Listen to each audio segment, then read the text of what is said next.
नमस्कार किसान भाइयों, जरा एक पल के लिए अपनी आंखें बंद कीजिए और अपने खेत के बारे में सोचिए। वो हरी भरी फसल, वो लहराते हुए पौधे जिसे आपने अपने बच्चों की तरह पाला है। आपने उसमें सबसे महंगा बीज डाला, सबसे अच्छी खाद डाली और समय पर पानी दिया। लेकिन फिर एक दिन आप खेत में जाते हैं और देखते हैं कि सब कुछ बदल गया है। पत्ते मुड़े हुए हैं, कलियां झड़ रही हैं, फल सड़े हुए हैं। वो सपना जो आपने फसल बोते समय देखा था, वो धीरे धीरे आपकी आंखों के सामने दम तोड़ रहा है। क्यों? सिर्फ एक छोटे से कीड़े की वजह से। आप भागते हुए बाजार जाते हैं।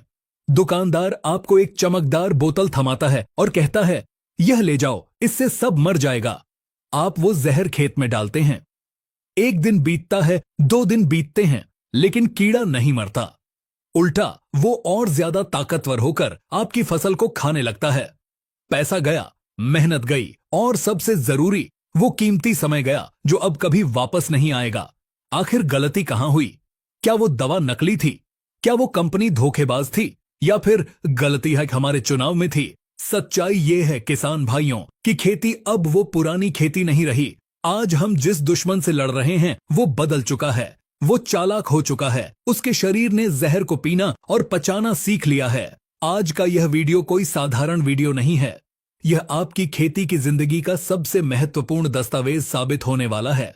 आज हम उस गुप्त विज्ञान का पर्दाफाश करेंगे जिसे बड़ी बड़ी मल्टीनेशनल कंपनियां अपने लैब के बंद कमरों में रखती हैं। आज हम कीटनाशकों की कुंडली खोलेंगे। आज हम बात करेंगे उस रहस्यमयी कोड की जिसे दुनिया के बड़े वैज्ञानिक IRAC यानी इंसेक्टिसाइड रेजिस्टेंस एक्शन कमेटी का क्लासिफिकेशन कहते हैं। अगर आपने इस विज्ञान को समझ लिया तो मैं दावे के साथ कह सकता हूं कि दुकानदार आपको कभी बेवकूफ नहीं बना पाएगा और दुनिया का कोई भी कीड़ा आपकी फसल को छूने से पहले 100 बार सोचेगा। आज हम जानेंगे कि जहर काम कैसे करता है, ग्रुप नंबर 1 क्या है, ग्रुप नंबर 3 में ऐसा क्या है जो फसल को बर्बाद भी कर सकता है, और ग्रुप नंबर 4 रस चूसने वाले कीड़ों का काल क्यों है। तो चलिए शुरू करते हैं। हम विज्ञान के उस गहरे समुद्र में गोता लगाने जा रहे हैं जहां से आप सिर्फ एक किसान नहीं बल्कि एक फसल डॉक्टर बनकर बाहर निकलेंगे। शुरुआत करते हैं सबसे बुनियादी सवाल से। आखिर यह जहर कीड़े को मारता कैसे है? ज्यादातर लोग सोचते हैं कि बस दवा छिड़क दो, कीड़ा मर जाएगा, लेकिन यह इतना आसान नहीं है। एक कीटनाशक को कीड़ों के शरीर में घुसने के लिए 4 अलग अलग दरवाजे खटखटाने पड़ते हैं। इसे तकनीकी भाषा में कहते हैं मोड ऑफ एंट्री। पहला दरवाजा है कॉन्टैक्ट पॉइजन यानी स्पर्शिया कीटनाशक। यह बिल्कुल वैसा है जैसे नंगी बिजली के तार को छूना। जैसे ही कीड़ों का पैर या शरीर दवा की एक बूंद को छूता है, करंट दौड़ जाता है। यह दवा कीड़ों की बाहरी त्वचा, जिसे हम क्यूटिकल कहते हैं, उसे गला देती है और सीधे अंदर घुस जाती है। साइपरमेथ्रिन और लैम्डा जैसी दवाइयां इसी सिद्धांत पर काम करती हैं, लेकिन यहां एक पेंच है। अगर कीड़ा पत्ते के नीचे छिपा है और दवा पत्ते के ऊपर गिरी है तो कीड़ा सुरक्षित है। कॉन्टैक्ट पॉइजन तभी काम करता है जब दुश्मन सामने हो और दवा सीधे उस पर गिरे। दूसरा दरवाजा है स्टमक पॉइजन यानी पेट का जहर। यह खेती का ट्रोजन हॉर्स है। हम पूरे पौधे पर दवा की एक परत चढ़ा देते हैं। अब कीड़ा जैसे ही पत्ते का एक छोटा सा टुकड़ा खाता है, वो जहर उसके पेट में चला जाता है। पेट में जाते ही वहां का सिस्टम, जिसे हम मिडगट कहते हैं, वो फट जाता है। कीड़ा खाना बंद कर देता है और भूख से तड़प तड़प कर मरता है। इल्लियों के लिए, जो बहुत ज्यादा खाती हैं, यह सबसे खतरनाक हथियार है। तीसरा और सबसे जादुई दरवाजा है सिस्टमिक एक्शन यानी अंतरप्रवाही कीटनाशक। इसे आप खेती का अदृश्य जासूस कह सकते हैं। जब आप इसे पौधे की जड़ में देते हैं या पत्तों पर छिड़कते हैं तो यह वहीं नहीं रुकता। यह पौधे के खून में यानी उसके जाइलम और फ्लोएम में मिल जाता है। जड़ से लेकर तने तक और तने से लेकर सबसे ऊपर वाली कोमल पत्ती तक पूरा पौधा जहरीला हो जाता है। अब कीड़ा चाहे तने के अंदर छिपा हो, चाहे फल के अंदर या चाहे पत्ते के नीचे, जैसे ही वो अपनी सूंड पौधे में गड़ाएगा और रस चूसेगा, मौत उसके शरीर में दौड़ जाएगी। इमिडाक्लोप्रिड और थियामेथोक्साम इसी तकनीक के बादशाह हैं। इसकी सबसे बड़ी खूबी यह है कि बारिश होने पर भी यह धुलता नहीं है, क्योंकि यह पौधे के अंदर जा चुका होता है। और चौथा दरवाजा जो अक्सर नजरअंदाज कर दिया जाता है वो है फ्यूमिगेंट एक्शन, यानी गैस बनाने वाला जहर। घनी फसलों में जहां दवा हर जगह नहीं पहुंच पाती वहां यह गैस काम आती है। यह दवा हवा में उड़कर कीड़े की सांस नली में घुस जाती है और उसका दम घोंट देती है। क्लोरपाइरिफॉस और डीडीवीपी जैसी पुरानी दवाइयां इसी तरह काम करती हैं। अब जब आप यह समझ गए हैं कि दवा अंदर कैसे जाती है, तो अब हम उस असली राज्य की बात करते हैं, ग्रुप्स। वैज्ञानिकों ने कीटनाशकों को उनके काम करने के तरीके के आधार पर अलग अलग परिवारों में बांटा है। अगर आप एक ही परिवार की दवा बार बार इस्तेमाल करेंगे तो कीड़ा उसे पहचान लेगा और मरना बंद कर देगा। इसे ही रेजिस्टेंस कहते हैं। तो चलिए खोलते हैं कीटनाशकों का सबसे पहला पन्ना। Group number 1, the nerve agent. यह खेती के इतिहास का सबसे पुराना, सबसे सस्ता लेकिन सबसे खतरनाक ग्रुप है। यह सीधे कीड़े के दिमाग और नर्वस सिस्टम पर हमला करता है। इसे 2 हिस्सों में बांटा गया है। 1A कार्बामेट्स, इसमें आता है मेथोमिल जिसे लोग लानेट या डिनेट के नाम से जानते हैं, और थायोडिकार्ब जिसे लार्फिन कहा जाता है। यह दवाइयां बहुत तेजी से काम करती हैं। इनका नॉकडाउन एक्शन जबरदस्त है, यानी छिड़काव के कुछ ही मिनटों में इल्ली जमीन पर तड़पती हुई मिलेगी। लेकिन इनका असर बहुत कम समय तक रहता है, मुश्किल से 3 या 4 दिन।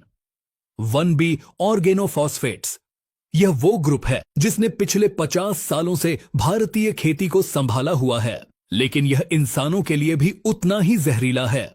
इस ग्रुप का सबसे बड़ा नाम है क्लोरपाइरिफॉस।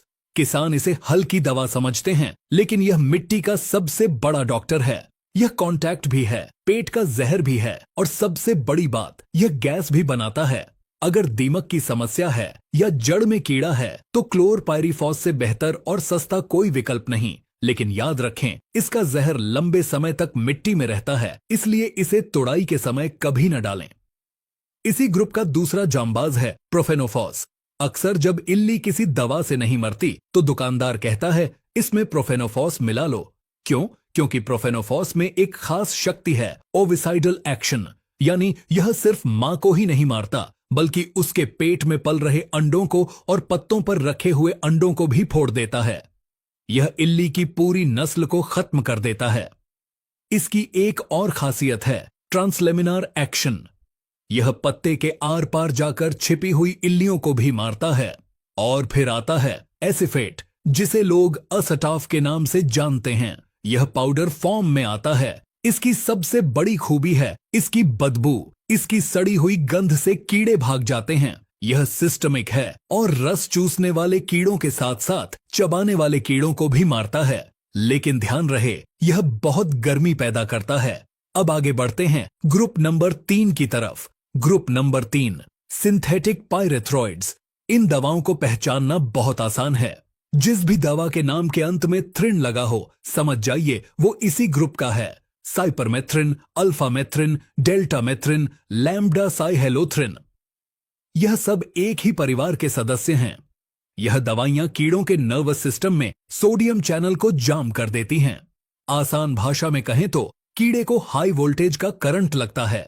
दवा पड़ते ही कीड़ा लकवाग्रस्त हो जाता है और गिर जाता है। लेकिन सावधान किसान भाइयों, ग्रुप नंबर 3 एक दोधारी तलवार है। इस ग्रुप की एक बहुत बड़ी कमी है जिसे वैज्ञानिक रिसर्जेंस यानी पुनरुत्थान कहते हैं। यह शब्द याद रखिएगा। होता यह है कि जब आप बार बार साइपरमेथ्रिन या लैम्ब्डा का छिड़काव करते हैं तो खेत में गर्मी बढ़ जाती है। हमारे मित्र कीट जो शत्रुओं को खाते हैं वो मर जाते हैं, और इसका नतीजा यह होता है कि रस चूसने वाले कीड़े जैसे सफेद मक्खी और लाल मकड़ी अचानक से भयानक रूप ले लेते हैं। आपने कई बार देखा होगा, इल्ली की दवा डाली और 4 दिन बाद खेत में सफेद मक्खी का तूफान आ गया। वो इसी ग्रुप की गलती है। इसीलिए मेरी सलाह यह है, ग्रुप नंबर 3 का इस्तेमाल हमेशा आखिरी हथियार के रूप में करें। कभी भी इसे अकेले न डालें। हमेशा इसे किसी सिस्टमिक दवा के साथ मिलाएं और फूल वाली अवस्था में इससे दूर रहें, वरना यह फूलों को जला सकता है और मधुमक्खियों को मार सकता है।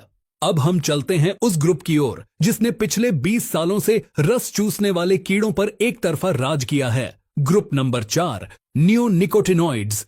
अगर आपके खेत में एफिड, जेसिड, थ्रिप्स या सफेद मक्खी का हमला है तो यह ग्रुप आपका सबसे बड़ा रक्षक है। यह तंबाकू में पाए जाने वाले निकोटीन की नकल करके बनाया गया है, लेकिन यह उससे हजारों गुना ज्यादा ताकतवर है। इस ग्रुप का सबसे पहला और सबसे लोकप्रिय सदस्य है इमिडाक्लोप्रिड, जिसे दुनिया कॉन्फिडोर, मीडिया या टाटामिडा के नाम से जानती है। यह बीज उपचार के लिए दुनिया का नंबर 1 केमिकल है। जब आप इसे स्प्रे करते हैं तो यह पौधे में ऊपर की तरफ चढ़ता है। नई निकल रही कोपलों को यह सबसे पहले सुरक्षित करता है। माहू और तेला के लिए इससे सस्ता और अच्छा कुछ नहीं। इसी ग्रुप का दूसरा सदस्य है थियामेथोक्साम, जिसे आप एक्टारा के नाम से जानते हैं। इसकी ताकत इमिडाक्लोप्रिड से भी ज्यादा है। यह पानी में बहुत तेजी से घुलता है और पौधे की जड़ों द्वारा बहुत जल्दी सोख लिया जाता है।